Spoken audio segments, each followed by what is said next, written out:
tidak langsung ke pompa, tapi ditampung di tekanan tinggi. Dari pompa ke dari D-nya keluar pompa hingga ke exit tangki, ketinggiannya HD. Di situ juga ada kerugian mayor dan juga kerugian minor L2 dan exit. Pertanyaan saya, bagaimana menurut saudara tekanan keluar pompa PD dibandingkan tekanan tangki? Dan mengapa harus seperti itu? Bah, kalian dengar apa yang saya sampaikan? Sikro. Yang cuma jawab, Pak. Menurut saya Silakan. tekanan daripada P itu lebih tinggi daripada di exit karena kalau tekanannya rendah maka hasil aliran tersebut tidak mencapai daerah exit. Oke. Selain tidak bisa naik, kenapa saja? Apakah yang harus dihadapi fluida dengan tekanan PD yang lebih tinggi? Benar itu, Sikro. Lanjutkan ya. PD harus lebih tinggi dari PT. Kenapa? Karena supaya dia bisa memasukkan air ke tangki, gitu kan? Oke, jadi apa saja yang harus dilawan oleh fluida di keluaran pompa? Apa saja? Setinggi Ketinggian HD, ya, dan terus? juga minor headness di exit dan elbow. Oke, selain minor losses ada apa? Major losses sepanjang pipanya. Oke, friksi sepanjang pipa. Gitu ya. Sehingga dia harus lebih tinggi dari PT. Karena ada persoalan ketinggian HD. Ada mayor losses sepanjang dari D ke tangki. Juga minor losses KLU dan KXC. Bagus, gitu. Sikro Ar-Rahman.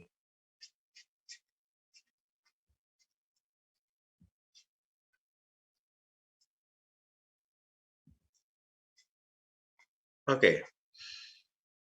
Siapa bisa menjawab selain Sikro? Mengapa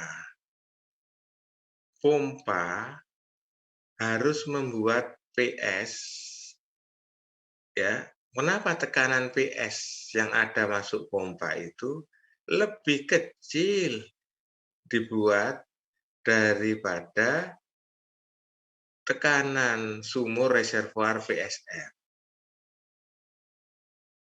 VSR ini P atmosfer, kalau dia terbuka ke atmosfer. Oke. Maka pompanya memang harus membuat PS dengan memutar dengan vortex, dengan pompa sentrifugal ya, diputar sehingga pusaran itu tekanannya turun sebesar PS. Oke, silakan.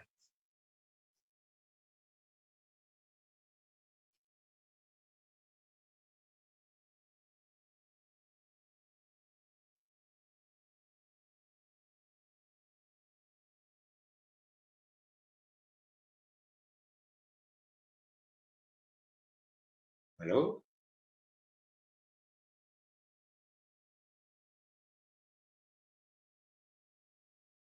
Sikro, selain Sikro.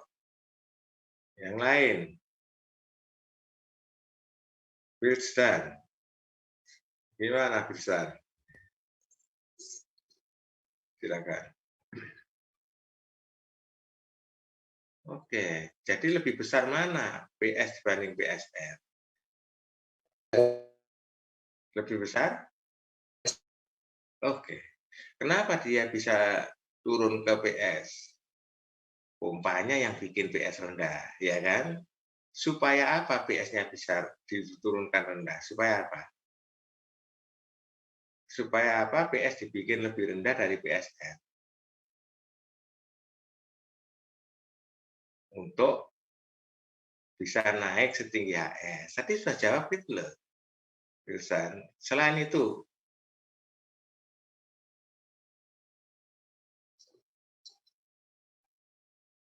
loh, tadi yang disampaikan oleh Jikro juga, dari PSR hingga PS itu ada hambatan mayor, ya, akibat friksi, ya. Berapa? FL per D kali V kuadrat per 2. Itu adalah yang menyebabkan turunnya tekanan dari PSR ke PS. Kalau itu tidak bisa diupayakan ini rendah, nggak mau dia naik, ya kan? Jadi HS itu kenaikannya, ya. Selain itu ada sepanjang pipa, ini ada mayor losses, FL per D, V kuadrat per 2. Selain itu ada kerugian minor dari K-strainer, KLO, dan K-valve. Maka semuanya ditotal jenderal, dijumlah, mengakibatkan turunnya tekanan di PS. Ya, setelah PS dan PD didapatkan, maka kontrol volumenya dirubah dari PS ke PD untuk menghitung daya porosnya. Gitu ya. Nah, ini semua sudah saya kerjakan. Sekali lagi saudara perhatikan, laju aliran massa atau kapasitas debit juga diameter pipa harus diketahui bersama. Kalau tidak akan berlaku iterasi dia, karena tidak bisa menentukan bilangan Raynaud-nya. Elevasi hisap HS diketahui, elevasi tekan HD diketahui. Panjang sedikit ini bisa diabaikan. Ini ya, antara HS, antara PS ke PD bisa diabaikan. Sehingga total ketinggian itu adalah HS ditambah HD. Ya, totalnya PS ke PD tidak dianggap ada karena terlalu kecil. Panjang pipanya adalah dari permukaan ini masuk pompa, ditambah keluaran, masuk tangki panjang pipanya, ya. Tekanan tangki PT diketahui, panjang pipa hisap LS, panjang pipa tekan LD diketahui, density tahu, viskositas mu tahu. Tekanan discharge pompa, PD adalah disuruh ngitung berapa newton per meter persegi. Tekanan suctionnya dihitung, daya pompanya dihitung. Pada sistem aliran ini, evaluasi dilakukan dengan membagi domain dalam beberapa segmen kontrol volume. Nah, ini yang salah saya, terlalu bersemangat sehingga saya tidak menghitung lossesnya. Ya, tapi saya sudah. Sistem aliran ini bisa dibagi atas 3 segmen kontrol volume, yaitu tadi sudah saya katakan, dari discharge point D ke tangki T. Nomor 2, kontrol volume dari reservoir SR ke kontrol volume suction point S, dari SR ke S. Kontrol volume dari suction point S ke discharge point D, S ke D. Sebelum masing-masing segmen diselesaikan, harus ditentukan dulu beberapa parameter sebagai berikut. Kecepatan aliran dalam pipa. Tadi laju aliran massa dan diameter tahu, maka ini dari M, dan ini maka bisa didapatkan VP-nya. V di dalam pipa. Raynaud number bisa ditentukan kemudian. Dari bahan pipa dan diameter pipa dapat ditentukan E per D, relative roughness. Dari RE dan E per DP bisa dihitung friction factor F. Dari Moody diagram ditentukan maksudnya. Dari RE dan F, minor losses coefficient, elbow, KN itu bisa dihitung. Oke. Jadi petunjuknya sudah ada di sini, tapi dalam kenyataannya saya tidak ini nanti saudara tambahi sendiri ya. Dari D ke T ini ada rugi mayor dan rugi minor. FL per D ya, panjang pipanya bisa tahu, V kuadrat per 2 ditambah K dari yang ada di discharge itu apa saja? K exit dan K elbow gitu ya. Nanti dari D ke T kurang lossesnya, mayor maupun minor. Dari SR ke S juga kurang mayor dan minornya. Nah, evaluasi dari S ke D mungkin hanya perlu efisiensi pompa ya. Ini sudah benar ini ya.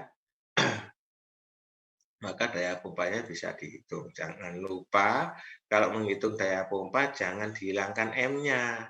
M dot, sebab P per rho, P kuadrat per 2 GZ itu satuannya adalah energi spesifik, Joule per kilogram. Kalau harus jadi watt, maka Joule per kilogram itu harus dikalikan M dot kilogram per detik, sehingga jadi Joule per detik atau watt yang nanti bisa kira-kira dirubah ke kW atau kilowatt atau ke horsepower. Gitu ya. Oke. Saya kira ini sudah jelas dan bisa dihitung, dievaluasi ulang. Bayangkan, dari jam 10 lebih hingga ke jam 12 kurang ini, saya harus ngulang yang sudah saya berikan di satu kuliah yang lalu. Gitu. Karena respon saudara lambat, tidak semangat, dan tidak berbunyi apa-apa kecuali kalau ditekan. Gitu. Padahal kuliah kita tinggal sekali, dan saya kira saudara harus mencoba ini dengan memasukkan losesnya sendiri di rumah. Satu materi saya yang belum saya berikan hari ini adalah boundary layer equation.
Winandra, saya mau tanya,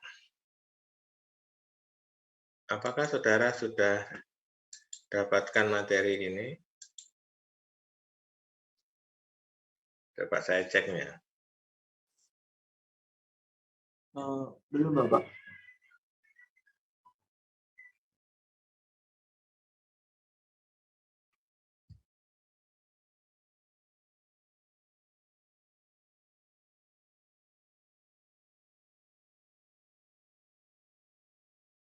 Oh ya.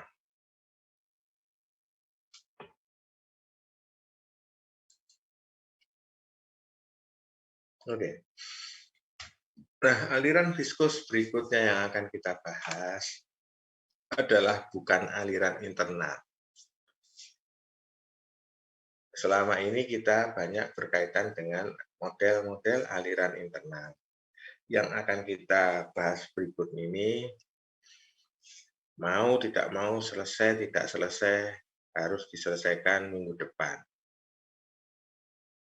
Adalah aliran viskus untuk external flow.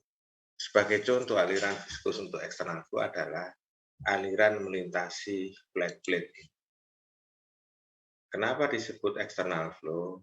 Karena dia dilintasi surface-nya yang tidak memiliki pasangan surface yang lain di atasnya. Atau aliran melintasi permukaan separuh silinder ini. Ini juga aliran eksternal. Karena bukan tidak diselimuti oleh selubung aliran. Tujuan dari pembahasan aliran eksternal yang viskus ini adalah membahas persamaan momentum untuk aliran di dalam boundary layer dari external flow. Apa yang ingin dievaluasi? Wall shear stress. Untuk apa wall shear stress-nya dirumuskan? Untuk menghitung skin friction drag, yaitu gaya drag, gaya tahanan, gaya seret, gaya hambat akibat friksi. Oke, kalau saudara rasakan aja, tidak usah di air, di udara aja saudara kalau menggerakkan tangan gini, ya, dia lebih ringan daripada kalau saya gini kan. Ini lebih ringan, ya. Gaya friksi yang saudara alami akibat bergerak di dalam medan fluida itu disebut gaya hambat kulit, gaya hambat di permukaan akibat friksi. Namanya skin friction drag. Sebelum evaluasi ini dilakukan, dirumuskan, perlu lebih dahulu dimengerti beberapa konsep terkait aliran eksternal ini. Kasus yang pertama ingin dibahas adalah tentang istilah pressure gradient di dalam medan aliran. Ini adalah aliran melintasi permukaan pelat datar yang definisikan searah sumbu X dan tegak lurus terhadap pelat adalah sumbu Y. Aliran diberikan sejajar permukaan pelat, sehingga terjadi streamline yang arahnya sejajar dengan permukaan pelat dan spasi di antara streamline itu konstan, tidak berubah. Jadi seperti membayangkan aliran yang berada pada sebuah saluran dengan penampang konstan. Ya, tetapi ini bukan penampang aliran konstan, tetapi aliran dengan struktur streamline, spasi konstan yang sejajar permukaan pelat. Aliran itu disebut aliran dengan zero pressure gradient. Artinya, perubahan tekanan ke arah X tidak ada. Bukan dianggap, memang tidak ada. Jadi, permukaan pelat ini menyebabkan dilintasi oleh aliran yang sejajar dengan permukaannya, ya, dengan spasi yang konstan. Nah, dibandingkan dengan yang ada di bawah, ini tidak zero pressure gradient. Lihatlah stream tube-nya. Silinder surface ini saya aliri dengan sebuah streamline yang saya bahas, satu streamline saja yang dekat dengan dia permukaannya, yaitu bisa saya bagi dua dia, karena dia menyongsong aliran dengan menggembung. Aliran itu terdesak oleh gembungan dari surface ini, ya, sehingga dia seperti didesak dengan penampang yang menyempit, ya. Dia datang menghampiri, lalu ada sebuah surface yang mendesak dia makin ke atas, makin tinggi desakannya. Sehingga terjadi penyempitan stream tube. Dari lebar salurannya ini yang dialiri menjadi menyempit yang ada di puncaknya. Seperti aliran memasuki nozzle, ya. Aliran yang memasuki nozzle itu kecepatannya meningkat, tekanannya turun, ya. Maka flow disebut accelerated pada zona ini. Aliran adalah dipercepat pada daerah ini. Dipercepat itu seperti apa? dP dx-nya negatif. Ya, artinya tekanan itu searah aliran hingga puncak silinder ini mengalami penurunan. Ya, dalam arah X paruh ini di awalnya dia mengalami penurunan tekanan, kenaikan kecepatan. Dilanjutkan dengan bagian buritan. Setelah mendesak, aliran itu kemudian meninggalkan permukaan itu kemudian meninggalkan aliran dengan pola yang sama dengan di atas, di depannya. Ini mendesak, ini meninggalkan. Karena desakannya ditinggal, maka dia dari sempit kembali dibiarkan untuk membesar. Ini dari penampang stream tube-nya ini, kesempit, melebar seperti masuk difusor. Terjadi dP/dx positif, artinya searah aliran X ini terjadi kenaikan tekanan. Kalau terjadi kenaikan tekanan, kecepatannya turun, ya. Atau karena kecepatannya turun itu tekanannya naik, maka flow decelerated, ya. Stream tube-nya yang bagian di depan disebut convergent stream tube, yang di belakangnya disebut divergent stream tube. Aliran semacam ini tidak zero pressure gradient, tetapi adalah aliran dengan favorable pressure gradient, aliran suka dengan dP/dx negatif itu, karena lebih ringan. Dan yang belakang adalah aliran dengan adverse pressure gradient. Inilah yang menimbulkan separasi aliran. Kenapa? Stream tube yang membesar di belakang itu menginduksikan tekanan balik. Karena tekanannya lebih besar di belakang, ada tekanan balik. Aliran yang dekat dengan permukaan silinder akan menderita dua hal sekaligus, yaitu karena friksi dan karena tekanan balik. Maka dia lalu lepas dari surface-nya, membentuk backflow, lalu terpuntir menjadi vortex. Nah, itu. Tapi kajian ini tidak akan diikutkan kalau dia terseparasi. Jadi saya ambil contoh ini hanya untuk menerangkan bahwa ada percepatan, ada perlambatan aliran yang mengalami curve surface, flat surface, dan curve surface. Ya, aliran melintasi airfoil atau sayap pesawat terbang juga tidak flat surface, tapi dia curve surface. Ya, ada surface yang convergent stream tube dan divergent stream tube. Oke, siapa bertanya sampai di sini? Yang dibahas rumus umumnya adalah untuk curve surface, tapi kemudian direduksi dengan asumsi tidak ada pressure gradient. Artinya dianggap dia flat plate. Artinya curve surface itu hanya ada di tugas akhir, ya, untuk S1. Karena dia sangat sangat iteratif. Kalau dia di pelat lengkung ini. Pelat lengkung mengalami perubahan tekanan searah aliran. Turun dan tekanan naik. Gitu ya. Sedangkan untuk flat surface tekanannya konstan. Yang akan dibahas soal-soalnya adalah aliran yang melintasi flat plate secara eksternal. Gitu ya. Ini dibaca gininya ini. Ini sudah 2 halaman sendiri kalau di bukumu.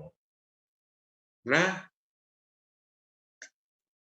bab berikutnya yang perlu saudara ketahui adalah tentang apa yang disebut boundary layer thickness dan displacement thickness. Jadi nomenklatur ini perlu diketahui. Selain pressure gradient, flow, tadi sekarang adalah displacement thickness dan boundary layer thickness.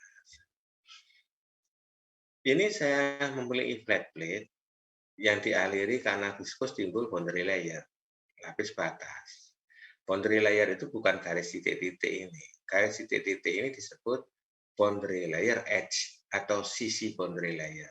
The layer is not the line, layer is an film and zona, ya. Jadi ini sisi boundary layer. Mana boundary layer itu ya lapisan yang di dalam garis titik-titik itu.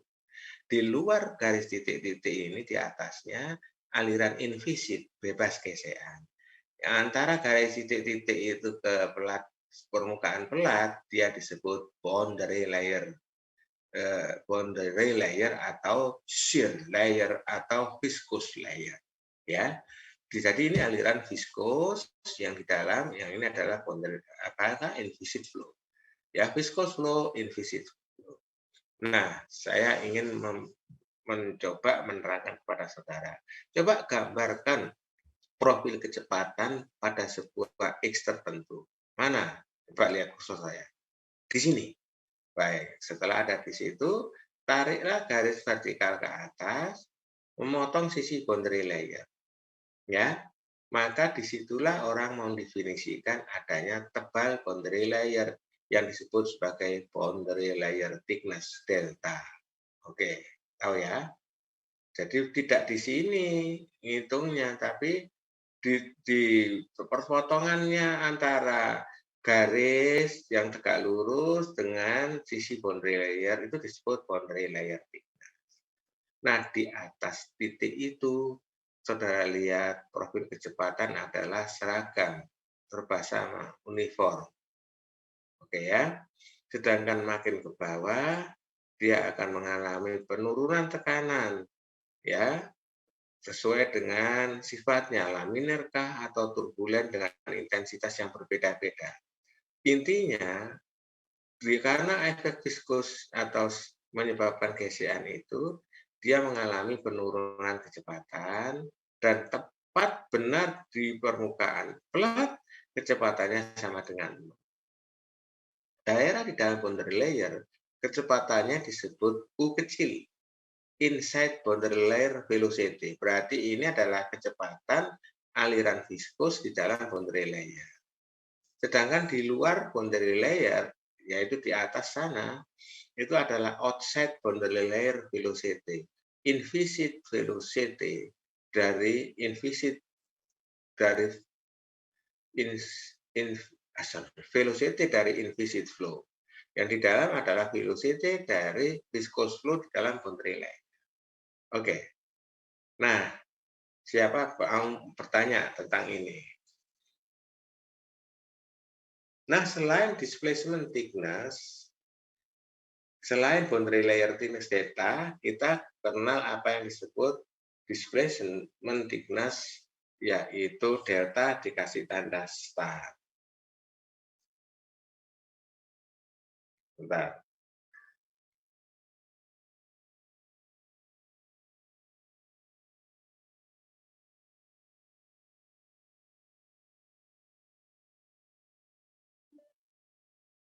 Oke. Bagaimana menentukan displacement thickness? Displacement thickness itu menunjukkan adalah defisit. Defisit dari ukuran defisit dari massa alir, gitu ya. Coba. Saudara mengerti bahwa aliran yang melintasi permukaan pelat secara eksternal ini punya kecepatan? Jadi yang digambar garis-garis dengan panah ini adalah vektor kecepatan. Oke. Kalau tebal boundary layer ini saya tentukan tertentu, ya. Lalu lebarnya ke sana adalah W misalnya, atau B. Ya, lebar pelat ke arah tegak lurus bidang gambar ini B. Lalu tebal boundary layer adalah delta. Berapa luas penampang aliran yang ditembus aliran fluida? Halo?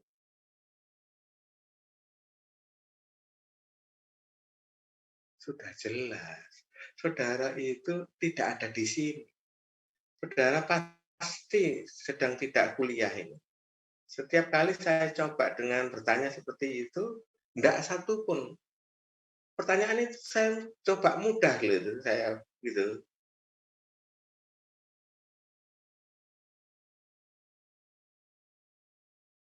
Saya ulangi lagi. Ada saya bikin kontrol surface, tebalnya boundary layer delta dari pelat datar. Lebar pelat ini adalah B. Berapakah luas penampang aliran yang dilewati oleh aliran di dalam boundary layer itu? Berapa luas penampangnya?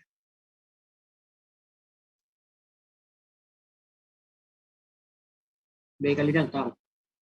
B kali delta. Yang jawab itu pancet saja. Tetap saja. Firsan, Zikro. Ini apa-apaan ini ya.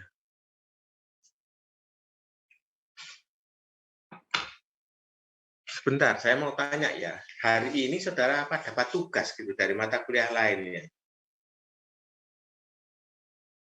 Ada yang mau jawab enggak? Menjawab, tidak ada, Pak. Tidak ada ya? Kenapa saudara tidak konsentrasi ya? Itu pertanyaan sangat mudah.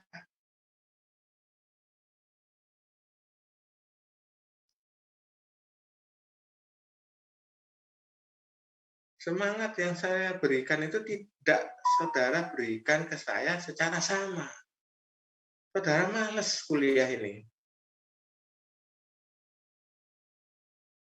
Kalau anak SD, TK, SMP lah, wajar kalau dikatakan bahwa online ini membuat mereka tidak mengerti. Saudara itu sudah dewasa. Saudara hanya butuh fokus, gitu ya. Wah, nggak ada yang didiskusikan loh. Disajikan presentation gini. Hanya tinggal ngikuti gitu ya.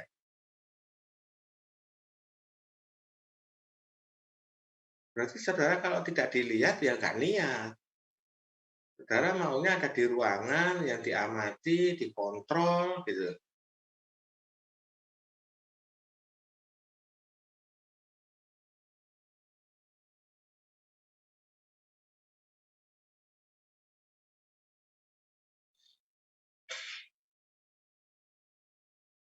Nah, saya lanjut terus.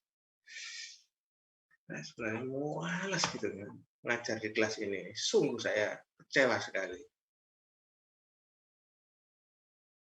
Tidak seperti yang dulu-dulu pernah saya ajar ini.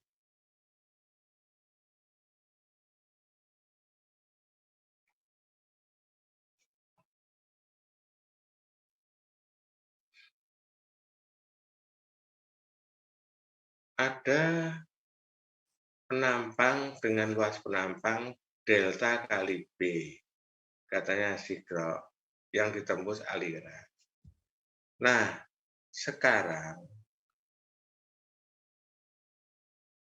kalau dia implisit dibandingkan viskus seperti yang saudara lihat ini, lebih besar mana laju aliran masanya yang melalui penampang aliran di dalam boundary layer itu.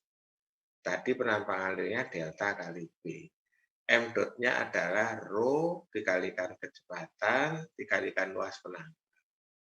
Nah, bandingkan adanya viscous effect atau shear stress ini membuat profil kecepatannya tidak seragam di atas pelat ini. Melainkan makin menuju pelat, ya makin turun. Oke, dalam situasi seperti itu, lebih besar mana laju aliran masanya dibandingkan kalau implisit?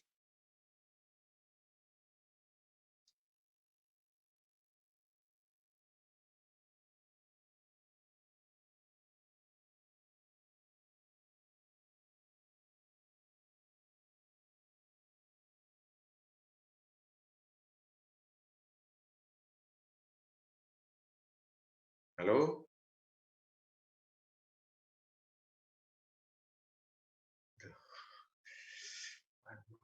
sekali.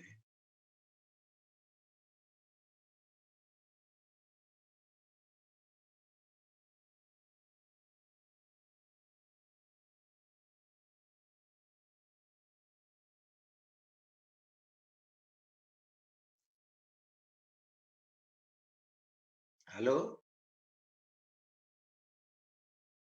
Saya ulangi lagi, saya sabarkan lagi aja ya. Astagfirullahaladzim, saya ini berhadapan sama makhluk seperti apa ya? Ini saya punya ketebalan boundary layer delta, lebar pelatnya adalah B, penampang alirannya yang dilewati aliran adalah B kali delta. Nah, itu adalah aliran di dalam boundary layer.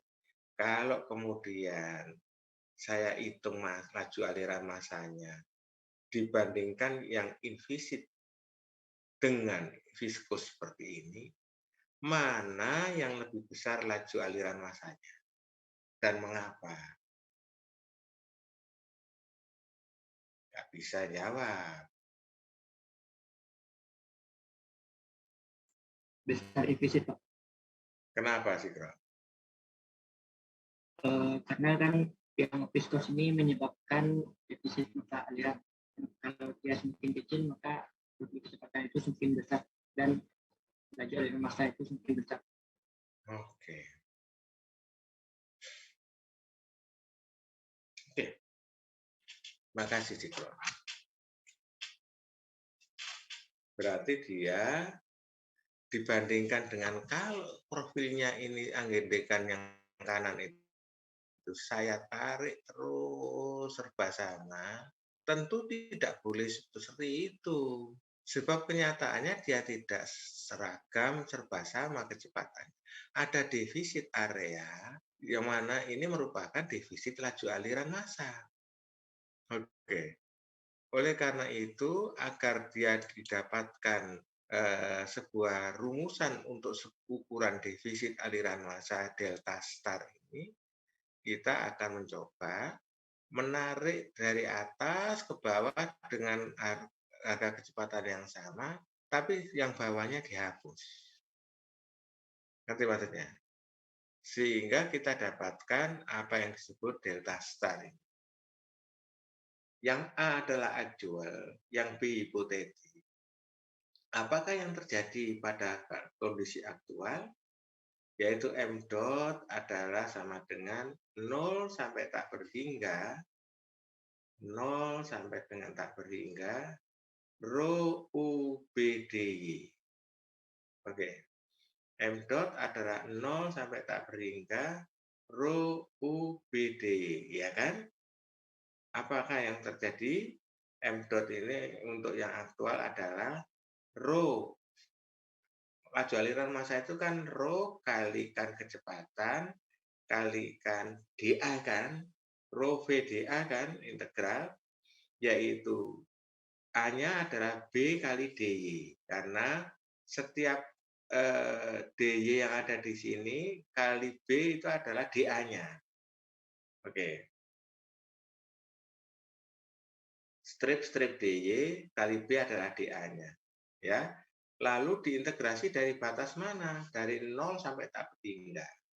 Oke.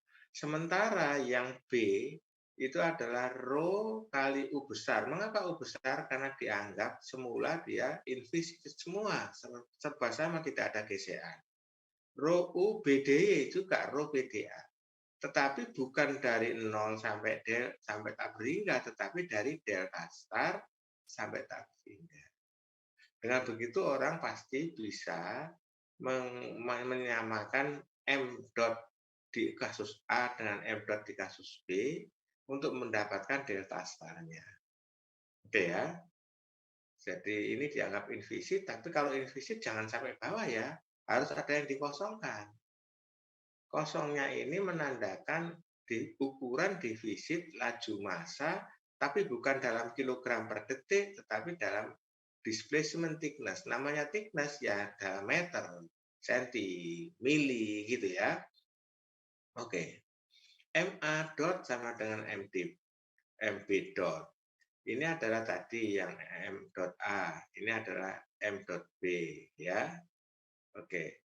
Untuk incompressible flow, ya ini error-nya sama, bisa dicoret, ya tidak sama, tidak berbeda. U, B, DY 0 sampai tak berhingga, delta star, U besar, BD kali dari delta star sampai tak berhingga. Nah, kemudian U, DY, ya, B-nya dicoret sama dengan, nah, dari delta star sampai tak berhingga itu sama dengan apa? 0 sampai tak berhingga dikurangi 0 sampai delta star, kan sama kan? Ya, UDY 0 sampai tak berhingga integral adalah 0 sampai tak berhingga dikurangi 0 sampai delta star. Oke, ya, B-nya dicoret. Nah, kemudian sampailah pada sebuah hitungan bahwa 0 sampai delta star itu adalah UDY yang dari depan tadi, ya. Sekarang disamakan, ya. Ya, 0 sampai delta star diatur untuk lokasinya. Satunya dipindah ke sana menjadi 0 sampai tak berhingga U dikurangi U DY. Gitu kan? 0 sampai delta star yang integralnya sama batasnya disamakan. U dikurangi U DY, ini matematik saja. Karena itu U konstan terhadap Y, maka U delta star. Ya, integralnya ini. Nah, ini adalah U dikurangi U kecil DY 0 sampai tak berhingga. Jadi delta star sama dengan U 0 sampai tak berhingga, 1 kurangi U per U bagi D, ini bagi U ya. Maka delta star adalah 0, ya, padahal 0 sampai tak berhingga itu kan sama dengan ini. 0 sampai delta star, delta star adalah 0 sampai tak berhingga 1 dikurangi U per U kali DY. Ya, itu sama dengan delta star sama dengan 0 sampai delta 1 dikurangi U per U sampai DY dikurangi delta star, kurangi delta kali tak berhingga. 0 sampai tak berhingga adalah 0 sampai delta dikurangi delta sampai tak berhingga. Ya, jadi ini sama dengan 0. Kenapa? Karena U per U sama dengan 1. Dari delta sampai tak berhingga itu kan dia invisit. Maka U sama dengan U besar, berarti U sama dengan 1. Kalau 1 dikurangi 1, 0. Maka ini sama dengan 0. Maka delta star adalah 0 sampai delta, 1 dikurangi U per U kali DY. Ya, karena pada Y sama dengan lebih besar sama dengan delta, U per U sama dengan 1. Jadi inilah yang disebut ukuran defisit laju massa di dalam ukuran meter. Makin besar delta star berarti makin besar efek viskusnya. Oke, defisitnya makin banyak. Nah, viskus efek ini saya gambarkan di sini diagram berpikirnya. Viskus efek akibat friksi itu mengalami velocity defisit. Tadi dari seragam menjadi berkurang itu kan kecepatannya defisit. Defisit kecepatan menyebabkan defisit massa. Ukurannya delta star. Ya, massa defisit bercampur dengan velocity defisit, massa kali kecepatan berarti ada momentum defisit. Ya, ukuran momentum defisit itu adalah momentum thickness. Ketebalan hipotetis defisit momentum dalam boundary layer. Ini adalah diagram berpikirnya untuk mengerti bahwa ada delta, yaitu boundary layer thickness, ya, ada mass deficit, delta star, disebut displacement thickness, ada momentum deficit yang disebut momentum thickness. Bagaimana menghitungnya? Saya mengambil cara pragmatis, yaitu ini adalah delta, ada mass flow deficit sebesar ini, ya, ada delta star yang telah dihitung dengan persamaan ini. Nah, momentum defisitnya akan timbul dari mass deficit itu dikalikan dengan kecepatannya. Ini ukuran massa defisit. Kalau saya kalikan kecepatannya, yaitu U per U menjadi momentum defisit, ya kan? Bahwa kecepatan kali momentum defisit, kecepatannya juga defisit, massanya defisit, maka jadi momentum defisit. Oke, shift faktor adalah perbandingan antara displacement thickness dengan momentum thickness, yaitu dia lebih besar satu. Untuk laminar boundary layer, shift faktornya besar sekali, 3 hingga 3,5. Turbulent boundary layer punya velocity profile yang shift faktornya adalah dari 1,2 hingga 1,3. Oke, ini adalah nomenklatur yang penting yang akan saya ulang lagi di depan, yaitu saudara harus mengerti apa yang disebut pressure gradient di dalam aliran eksternal. Pressure gradient di dalam aliran eksternal searah E melintasi pelat datar, aliran melintasi surface seperti ini. Yang kedua tentang definisi displacement thickness yang melambangkan ukuran defisit massa. Selain itu ada momentum thickness ya yang sudah dihitung ini. Saya kira kita hentikan dulu di sini. Kita akan lanjutkan minggu depan ya. Dengan harapan saudara bisa mengulanginya untuk bisa berkuliah dengan bagus, dengan baik ke depannya. Ya, tidak seperti hari ini. Sama sekali saya seperti tidak berhubungan sama mahasiswa. Ada hanya beberapa orang yang selalu menjawab gitu, tapi yang lainnya dari 45 itu cuma nggak sampai 10 orang. Dan itu apa itu hanya dengan ditekan dengan marah, dengan emosional gitu baru menjawab. Saya tidak peduli. Kalau kondisi kuliah saudara seperti ini, saya akan cabut keputusan saya untuk membantu ujian saudara kemarin dengan suruh mengulangi, mengerjakannya lagi. Sebab saya tidak respect terhadap apa yang saudara telah lakukan. Tidak lurus terserah saudara, ya. Karena saya tidak ada kepentingan tentang itu. Baik, saya akhiri di sini. Sampai jumpa minggu depan. Mudah-mudahan situasinya lebih kondusif yang bisa saudara berikan sebagai sikap mahasiswa ITS yang dibanggakan selama ini. Saya kira itu yang bisa saya lakukan. Saya akhiri kuliah di sini. Assalamualaikum warahmatullahi wabarakatuh.